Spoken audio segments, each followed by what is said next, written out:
Hi guys, I'm Maya. I'm Julia. And we're the lineup and welcome back. We asked you guys on Instagram to drop us some questions, so we're answering them today here at our office. So we're gonna give you guys a little peek of where we sit during the days. Yeah, hope you enjoy. So after leaving the lineup, I decided to move back to the Philippines.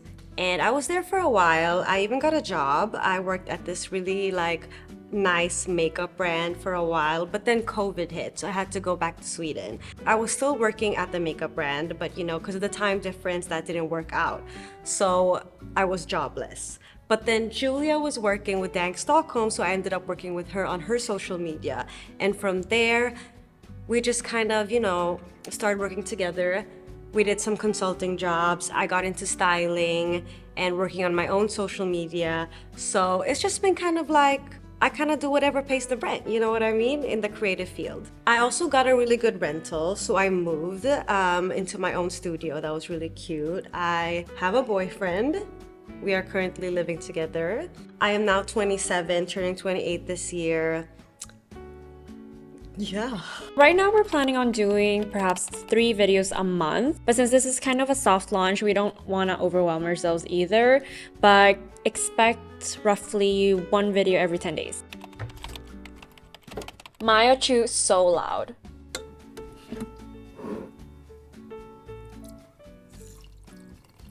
Julia always has to say that she doesn't drink soda. I would say to my younger self, maybe less of the people pleasing. I held on to that for a while. And maybe also, I think one of the biggest things is that I'm not responsible for anyone else's happiness, to their core, so that I can try to make people happy in small ways, by being a supportive friend, being a supportive family member, being a supportive girlfriend.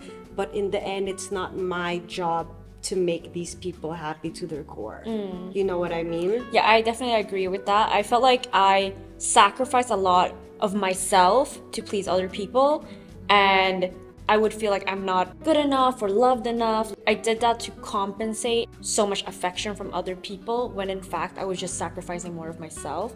But now when I'm older and I've stopped doing that, I feel like I'm so much more at peace.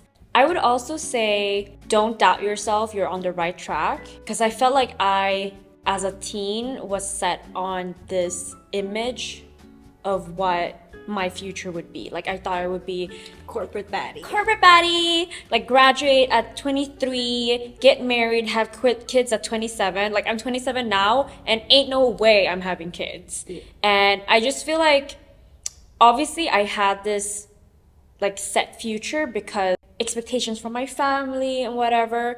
And to my younger self, it doesn't matter what you do for your family, nothing's gonna ever be enough. Just be on your right track, do what you enjoy, everything's gonna work out.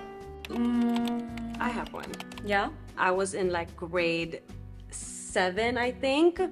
And that's when you're kind of awkward with your body, and you're with all your classmates. So we were all gonna do a swim test. So we all went to the what's it called, the pool, indoor pool. We were all doing a swim test, and the thing is, I'm a really good swimmer. I was on a swim team and everything, but that specific day I had not eaten breakfast, went straight to the pool with my class. So I was swimming my laps, and I swim quite fast because, again, I am a good swimmer.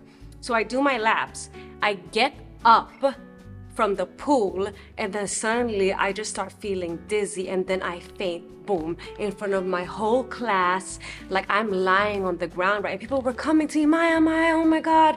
And I'm oh, I don't know. So my girlfriends and my teacher are helping me up to go back into the locker room to sit me down, drink water, blah, blah, blah. So I'm walking, they're holding me, we're walking towards the locker room, and then suddenly I feel like I'm gonna faint again. Start running so that I don't faint in front of everyone that's in the fucking swim house or the pool. So I start running, and I run into what I think is the door to the locker room, but it's just the tiled wall of the fucking swim house. So I run into the wall boom, and then I faint again in front of everyone. And like, excuse me? I feel like the top of my mind was, this was probably like 10 years ago. So I was texting this guy, and then I was gonna send the convo to Maya. Screenshot. So I took a screenshot, and then I accidentally sent it back to him. And when I tell you that I was ready to like, cause it wasn't also just like me sending, it was also with the comment like, bitch, what the fuck was this? Because he said something weird, He said some shit. I don't know. It was so embarrassing. But I remember he answered. He was like, were you gonna send this to Maya? Yeah. So he knew. He knew.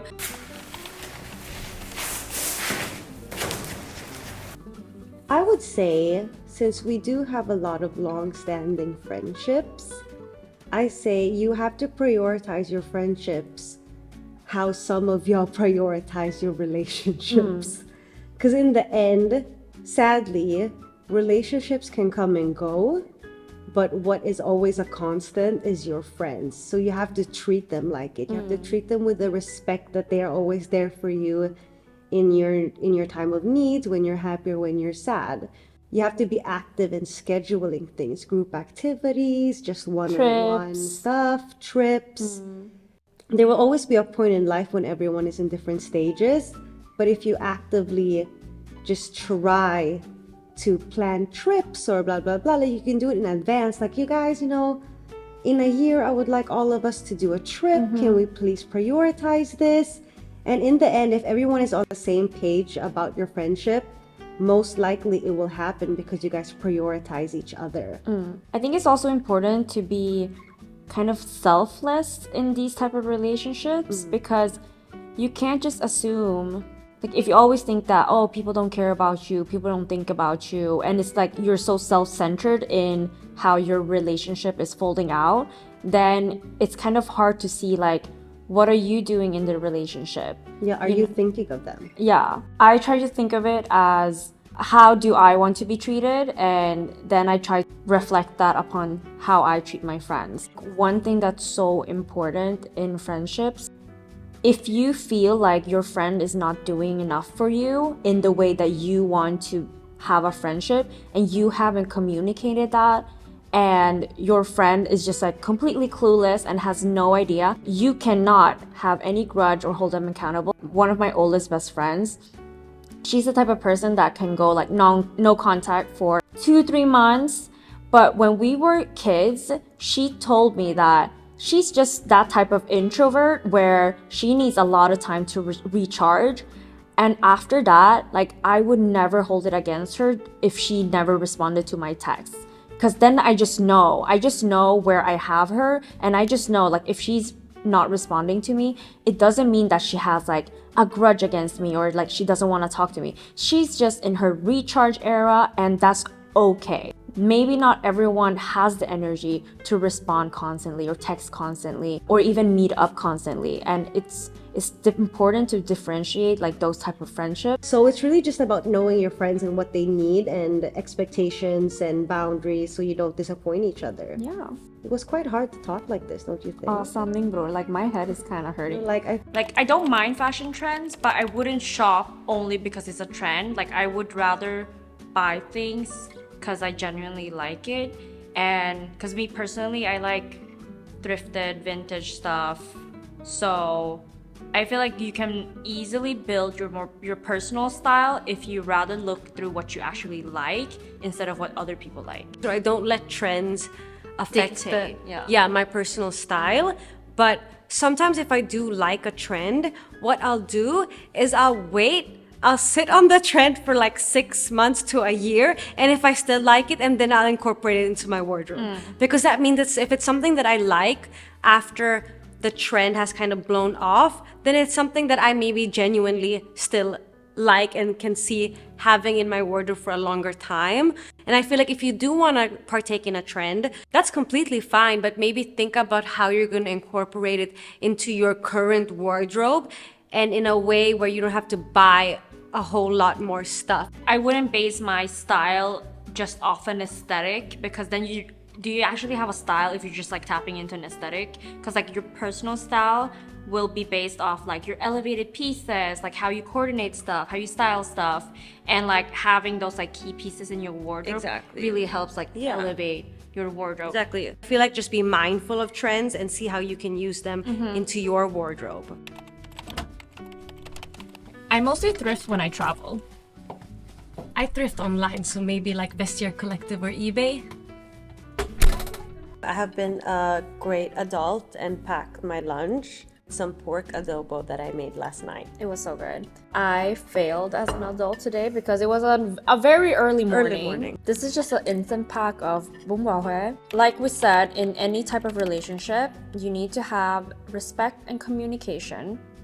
And it's important that you're very open about what you want to do, what you don't want to do. It's a constant conversation, basically. And if you don't respect each other and if you're being selfish, it's not gonna work out. Like working with friends, like it's like taking your friendship to the next level. It's just so important to like just respect everyone's position and not try to overstep in areas you may not have the same expertise in. It's so important to be able to take criticism but also give. Like when we work together, we always discuss everything together, and like if one person doesn't agree with like what we're talking about, what we're discussing, we always voice it. Like exactly. And it's important also to like maybe not shut down someone's idea immediately. They want to feel that their ideas are valued and they give something. So if you're not liking something, I feel like we don't shut it down immediately. We're gonna be like, okay, maybe we can build on that. Yeah. Like, yes, but it's not 100%. Yeah. I like the main idea, but maybe we can build on that and do this and then add this. Yeah. Like tone of voice is so important. Tone of voice is so important. And like I you feel can't like just be like, what the fuck, bitch? What are you doing? No, I feel like that is also something else that's very important, is that you need to, if you're working with friends, you need to establish what is work and what is friendship, and you have to have different tones. You know what I mean? So if you are in a work environment and you're having a meeting, you have to set the tone for that. You can't set the tone in a way that you're talking like friends are talking, because in the end, if you do that, your boundaries between work and friendship are going to be blurred. Yeah. And they need to be very clear. Also important, have fun. Like it's a blessing to work with your friends. Like don't try to make it like, of course it should be serious, should be professional, but the most important thing is to have fun. I feel like being serious and being professional are two different things. You can be professional, still be fun. You know what I mean? I feel like in the last 5 years, since I've done quite a lot, like I've moved, I've come back, I've lived on my own, I've lived with a partner, I've tried out so many different like jobs creatively. I feel like I know now what is the most important to me moving forward in life in general. Sticking to one career and climbing like this career ladder maybe isn't really as important to me as I thought it was when I was younger. I feel like what is more important to me is just kind of maintaining the life that I have and the relationships that I have, and still being open to try new things and not feeling the need to want more.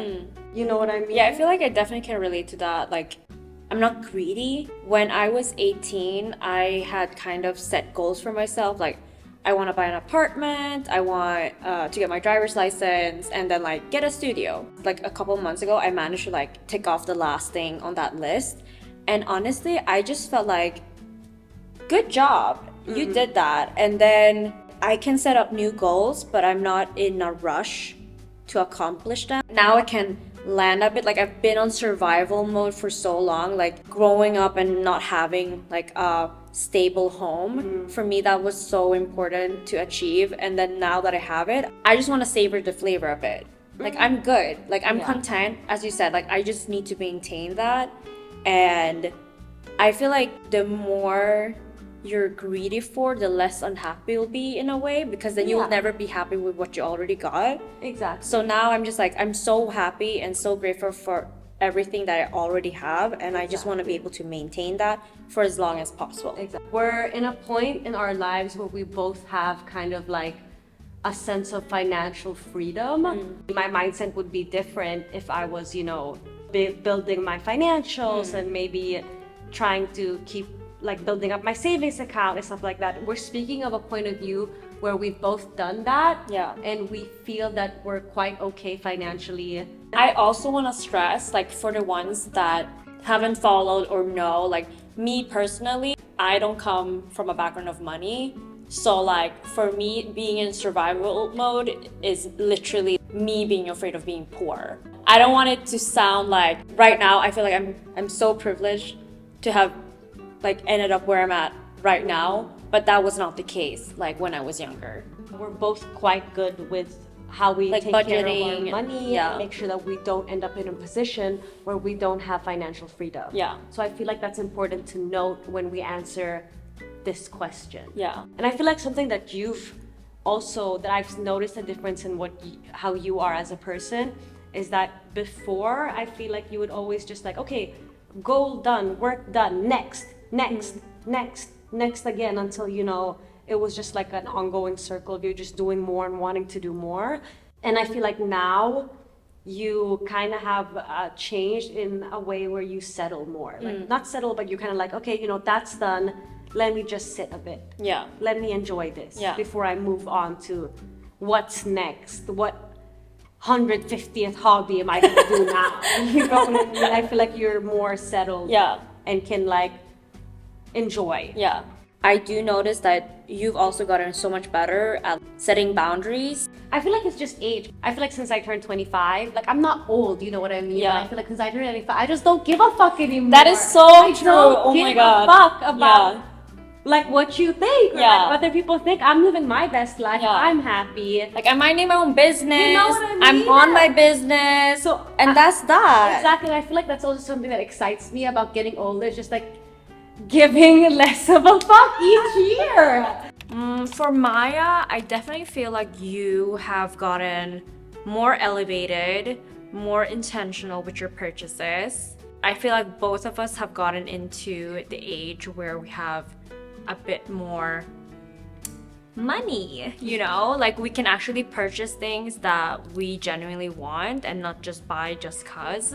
And since we don't tap into trends as much, we really get like really good forever pieces. And you're also very good at incorporating color into your outfits. I feel like Julia is definitely way less of a trendy bitch. But I feel like now that you've gotten a little older, you've kind of found what you like and you kind of incorporate. You're still a little bit more extra because I'm a basic bitch at heart and you're more extra. Yeah, I love anything extra. But I feel like it's more of like an extra but timeless. And also, I love that you've started to share my love for designer vintage. And you know, I love we were broke back then. Exactly, so I love we can share that together. I would say also we have stopped over consuming in a way, because I want to get this straight and say that even if you are buying secondhand, you can still over consume. And I feel like one of the things that we need to think about with fashion is to not over consume, not buying and buying and buying. And I feel like we've reached a point in our lives where we're quite good at that. Yeah. We don't shop as often, and when we do, it's pieces that we can see ourselves reusing for seasons and a couple years. Like, I also tend to, like, if I see something and I like it, I will wait for at least a few months to see if I still like it or if it was just a spur of a moment. I feel like if you want to get into buying more expensive items, I feel like make sure maybe that you already know like what your core personal style is. It doesn't have to be 100% developed, but at least make sure it's something that you know you're gonna like in the next 3, 4, 5, years.